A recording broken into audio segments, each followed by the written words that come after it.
ஞானானந்தமயம் தேவம் நிர்மலஸ்படிகாகிருதிம் ஆதாரம் சர்வ வித்யானாம் ஹயக்ரீவம் பாஸ்மகே. நேயர்கள் அனைவருக்கும் அஸ்ட்ரோ KS ஐயங்காரின் பணிவான நமஸ்காரங்கள்.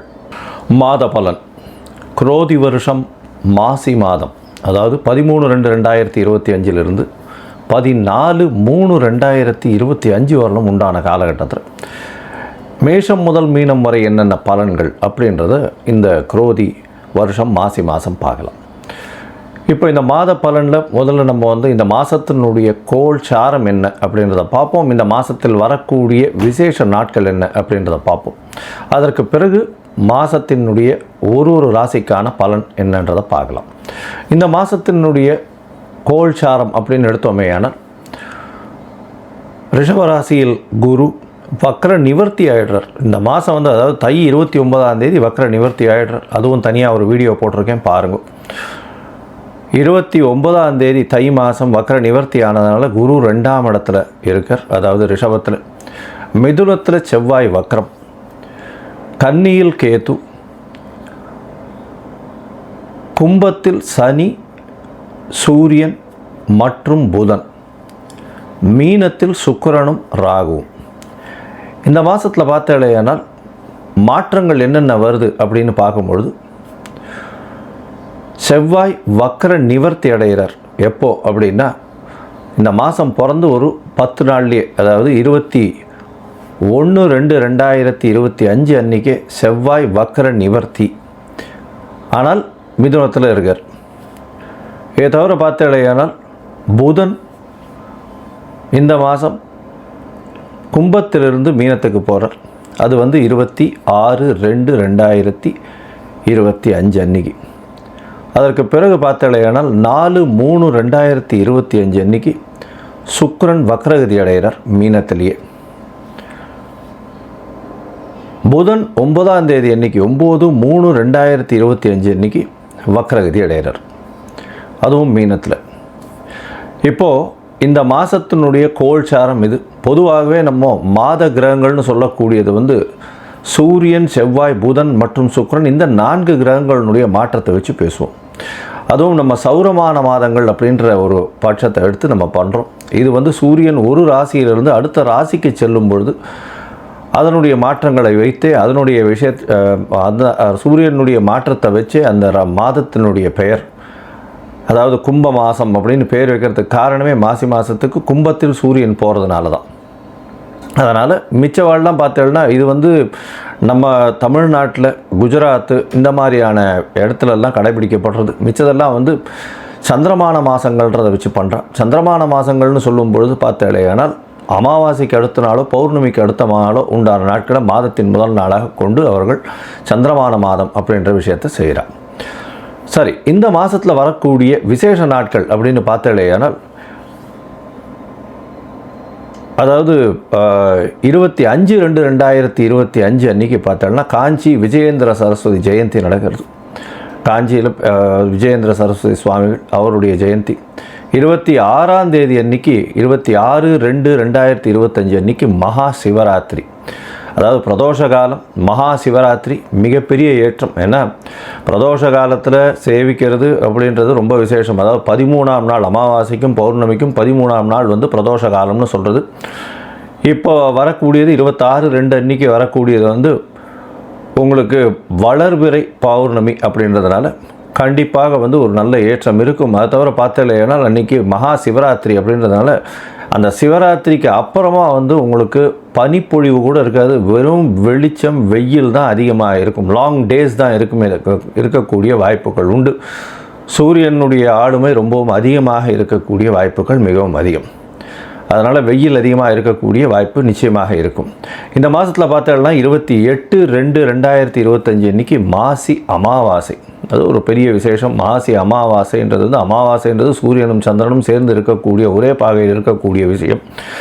இந்த காலகட்டத்தில் சூரியனும் சந்திரனும் சேர்ந்து இருக்கும் பொழுது என்னென்ன யோகங்கள் வரும் அப்படின்றது தனியாக வீடியோ போட்டிருக்கோம், அதில் போய் பாருங்கள்.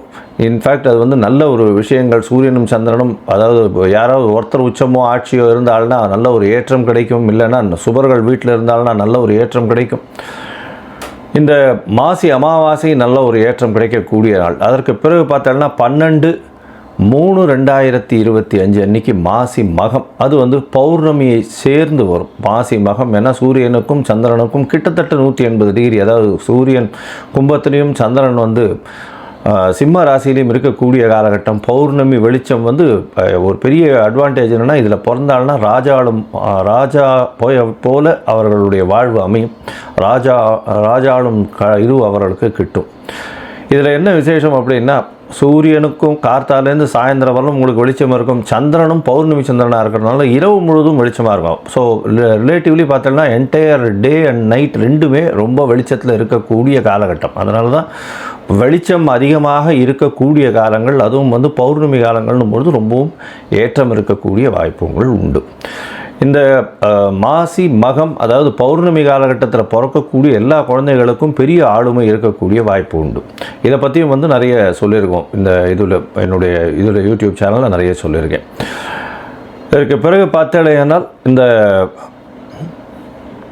14/3/2025 அன்னைக்கு காரடையான் நோன்பு, இது வந்து ரொம்பவும் விசேஷமான காலகட்டம். காரடையான் நோன்பு அப்படின்னு சொல்லக்கூடியது வந்து மாசியும் பங்குனியும் கூடுறது அப்படின்னுவா. அதாவது கார் அப்படின்னா வந்து கருப்பு நிறம், இருண்ட இடம், யமலோகம் இதெல்லாம் குறிக்கக்கூடியது இந்த கார் அப்படின்றது. அடையான் அப்படின்னு, கார் அடையான்றது, அடையான்னு அடைய மாட்டான் அப்படின்னு சொல்லக்கூடியது. அதாவது பெண்கள் வந்து தன்னுடைய கணவருக்குன்னு, அதாவது திருமணமான பெண்கள் தன்னுடைய கணவருக்குன்னு விரதம் இருந்து செய்யக்கூடிய ஒரு பெரிய விஷயம் இது.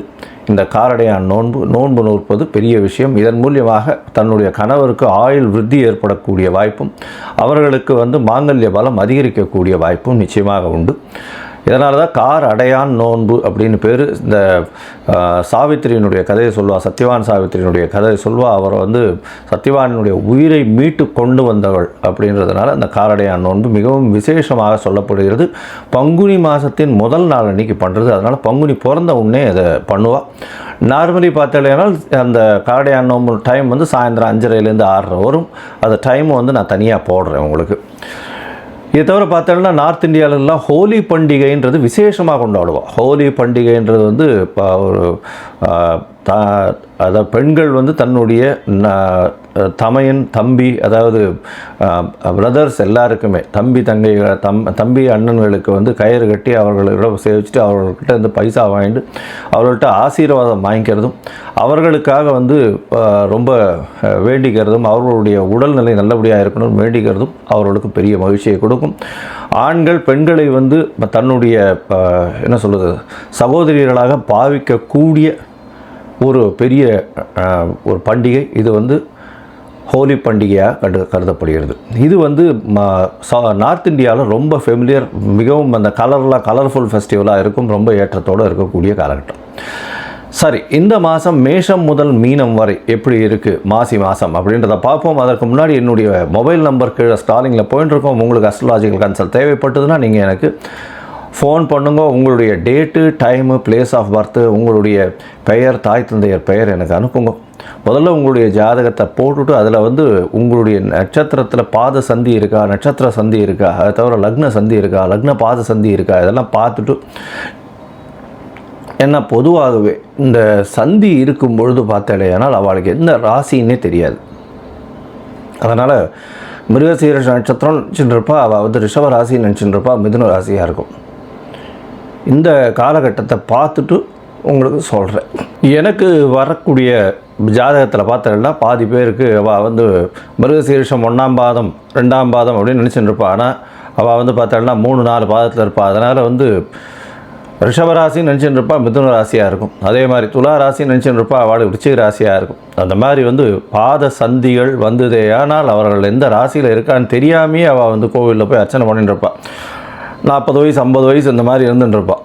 அதனால் முதல்ல வந்து உங்களுடைய நட்சத்திரம், உங்களுடைய நட்சத்திரத்தினுடைய பாதம், அப்போ வந்து என்ன ஆகும் அப்படின்னா, இப்போ நீங்கள் வந்து இப்போ நல்ல நேரம் நடந்துட்டுருக்குன்னு நினச்சிட்டு இருப்பீங்க. ஆனால் உங்களுடைய ஜாதகத்தில் இருக்கக்கூடிய லக்னத்திற்கு பார்த்தாலேயானால் நல்ல நேரம் நடக்கிறது நினச்சிட்டு இருப்பீங்க. ஆனால் உங்களுடைய தசை நல்லபடியாக வேலை செய்யாது. காரணம் என்னென்னா, பாதங்கள் மாறி போய் உங்களுடைய ராசி, லக்னத்தினுடைய லக்னம் இருக்கக்கூடிய ராசி எல்லாமே மாறி இருக்கும்.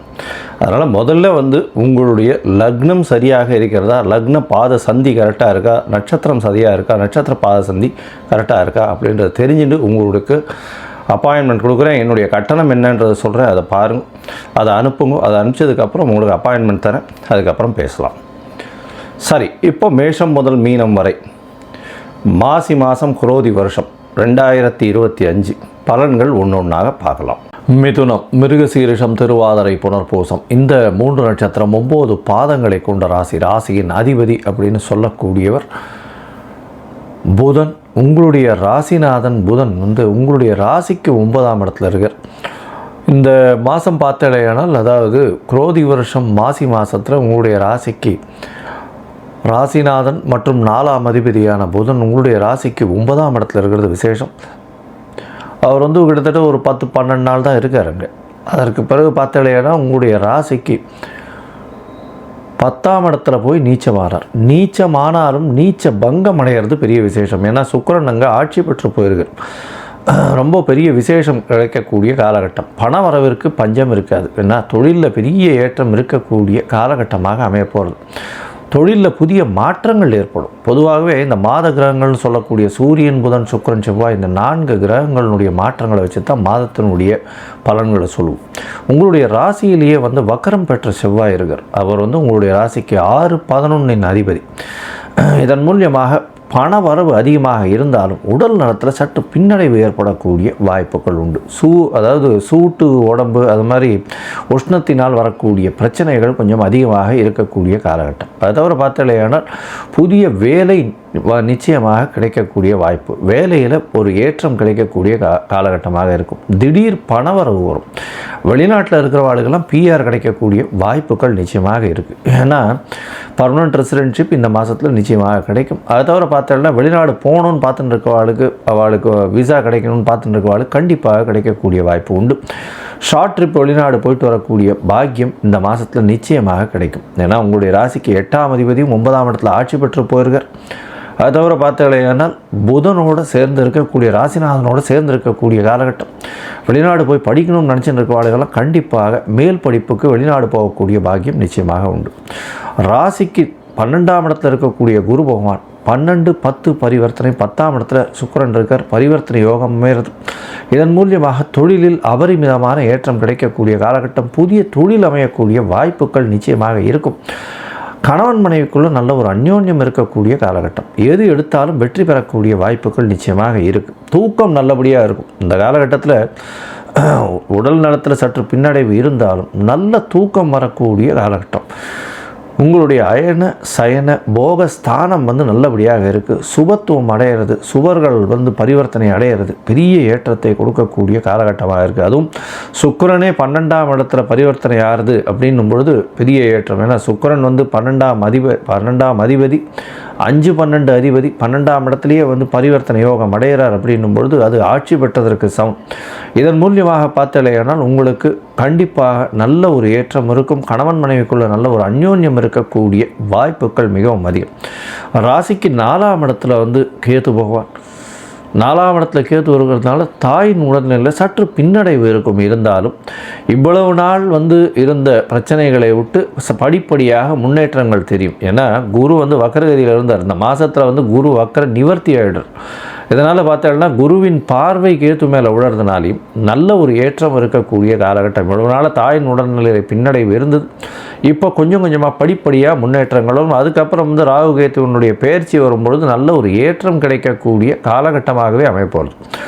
இந்த காலகட்டத்தில் பார்த்தலையானால் உங்களுடைய முயற்சிகள் எல்லாமே வெற்றி பெறும். ஏன்னா 3ஆம் அதிபதியும் 9ஆம் இடத்துல போய் இருக்கார். தந்தையின் மூலியமாக திடீர் பொருள் வரக்கூடிய வாய்ப்பு, படிக்கக்கூடிய மாணவர்கள் வெளிநாடு போகக்கூடிய வாய்ப்பு, அது தவிர முயற்சிகள் எல்லாமே வெற்றி பெறும். போட்டித் தேர்வில் வெற்றி பெறக்கூடிய காலகட்டமாக அமைய போகிறது.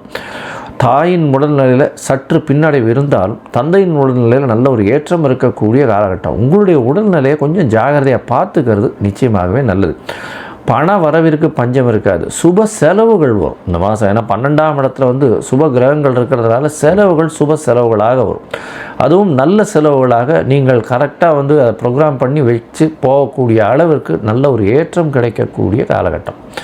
உங்களுடைய ராசிக்கு பார்த்தலையானால் இந்த மாசி மாதம், அதாவது குரோதி வருஷம் மாசி மாதத்தில் 10ஆம் இடத்துல சுக்கிரன் இருக்கிறது, உச்சம் பெற்று போயிருக்கிறது, ராகுவோட சம்பந்தத்தில் இருக்கிறது, பெரிய ஏற்றம். வெளிநாட்டிலிருந்து நல்ல ஒரு சந்தோஷமான செய்தி, நல்ல ஒரு இன்வெஸ்ட்மெண்ட் வரும், திடீர் பணவரவு வரும். தொழிலில் பார்த்தீங்கன்னா திடீர் பணவரவு வரும், திடீர்னு ஒரு பெரிய ஏற்றம் கிடைக்கக்கூடிய காலகட்டம். மிதுன ராசிக்காரர்களுக்கு இப்போது நல்ல ஒரு ஏற்றமான காலகட்டமாக அமைய போகிறது. இருந்தாலும் உடல்நிலையில் சற்று கவனமாக இருக்கிறது ரொம்பவும் நல்லது. இந்த காலகட்டத்தில் உங்களுடைய முயற்சிகள் எல்லாமே வெற்றி பெறும்னு சொன்னோம். இந்த முயற்சிகளை இந்த சந்திராஷ்டம காலத்தில் சில நாட்கள் தள்ளி போகிறது நல்லது. இந்த சந்திராஷ்டம காலம் எப்போ வருது அப்படின்னா 24ஆம் தேதி, அதாவது 25ஆம் தேதியிலிருந்து 27ஆம் தேதி பிப்ரவரி மாதம் 2025 வரலும் உண்டான காலகட்டம் சந்திராஷ்டம காலகட்டம்னு சொல்கிறோம். இந்த சந்திராஷ்டம காலகட்டத்தில் புதிய முயற்சி வேண்டாம், வெளியூர் வெளிமாநில பிரயாணம் வேண்டாம்னு சொல்கிறோம். ஏன்னா சந்திரன் மதிகாரகன், அவர் மறைந்து இருக்கக்கூடிய காலகட்டத்தில் நிச்சயமாக தவறான முடிவுகள் எடுக்கக்கூடிய வாய்ப்புகள் அதிகம். அதனால் சந்திர பகவானுக்கு உண்டான எளிய பரிகாரம் அப்படின்னு சொல்லக்கூடியது பச்சரிசி, நெல், இது உங்களால் முடிஞ்சது அருகில் இருக்கக்கூடிய கோவிலில் கொண்டு போய் கொடுத்துட்டு போங்க. அந்த காலகட்டத்தில் சந்திராஷ்டமத்தினுடைய நேரத்தில் கொடுத்துட்டு போங்க. அவங்களுடைய சந்திராஷ்டமத்தின் தாக்கம் வெகுவாக குறையும். இதை தவிர பார்த்தால இந்த சந்திராஷ்டம காலத்தில் சில நாட்கள் நீங்கள் வேலை செய்ய வேண்டியிருந்ததுன்னா உங்களுக்கு ஏற்கனவே ப்ரோக்ராம் பண்ணி நீங்கள் ஐடி ஃபீல்டில் இருக்கீங்க. அதுவும் இது மிதுன ராசிக்காரர்கள் ஐடி ஃபீல்டில் இருக்கிறவங்க, அதை தவிர கலைத்துறையில் இருக்கிறவங்க, எழுத்து பணியில் இருக்கிறவங்க, பேப்பர் அட்வர்டைஸ்மெண்ட்டு, அதை தவிர அட்வர்டைஸிங் செக்டர், அதை தவிர chartered accountants, librarians, library maintenance, books எழுதுகிறவங்க, இவங்களுக்கெல்லாம் நல்ல ஒரு ஏற்றம் இருக்கும். இந்த சந்திராஷ்டம காலகட்டத்தில் கொஞ்சம் பொறுமையாக இருக்கிறது ரொம்பவும் நல்லது. நீங்கள் அருகில் இருக்கக்கூடிய செட்டி புண்ணியம் போய் அங்கே அயக்ரீவ பெருமாளை சேவிச்சுட்டு வர்றதன் மூலியமாக படிக்கக்கூடிய குழந்தைகளுக்கு நல்ல ஒரு ஏற்றம் மாற்றம் நிச்சயமாக இருக்கும். இந்த மாதத்தில் மொத்தம் பார்த்தீங்களே ஆனால் மிதுன ராசிக்காரர்களுக்கு உடல்நிலையில் சற்று கவனம் தேவை. புதிய வேலை கிடைக்கும். தாயின் உடல்நிலையில் சற்று முன்னேற்றம் இருக்கக்கூடிய காலகட்டம். தந்தையின் உடல்நிலை நல்ல ஒரு ஏற்றம் இருக்கக்கூடிய காலகட்டம். நினைத்த காரியங்கள் அனைத்தும் நடக்கும். தொழிலில் பெரிய ஏற்றம் கிடைக்கும். புதிய முதலீடுகள் வரக்கூடிய வாய்ப்புகள் உண்டு. சுப செலவுகள் வீட்டில் வரக்கூடிய வாய்ப்புகள் நிச்சயமாக இருக்கும். எடுத்த காரியங்கள் அனைத்தும் வெற்றி பெறும். அது தவிர பார்ட்னர்ஷிப், அதாவது கூட்டு தொழிலில் நல்ல ஒரு ஏற்றம் இருக்கும். கூட்டு தொழிலில் புதிய இன்வெஸ்ட்மெண்ட் பண்ண வேண்டிய காலகட்டாயமாக இருக்கும்.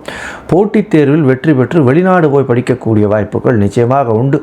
நினைத்த யூனிவர்சிட்டி, வெளிநாட்டு போய் மேற்படிப்புக்கு நினைத்த யூனிவர்சிட்டி கிடைக்கக்கூடிய காலகட்டமாக அமைய போகிறது. பணவரவிற்கு பஞ்சம் இருக்காது. எடுத்த காரியங்கள் அனைத்திலும் வெற்றி. எதிர்பாலினத்தவர் மூலியமாக நல்ல ஒரு ஏற்றம் கிடைக்கக்கூடிய காலகட்டம். மொத்தத்தில் பார்த்தீங்களே ஆனால் நினைத்த காரியங்கள் அனைத்தும் வெற்றிகரமாக செயல்படக்கூடிய காலமாக இந்த குரோதி வருஷம் மாசி மாதம் அமைய போகிறது.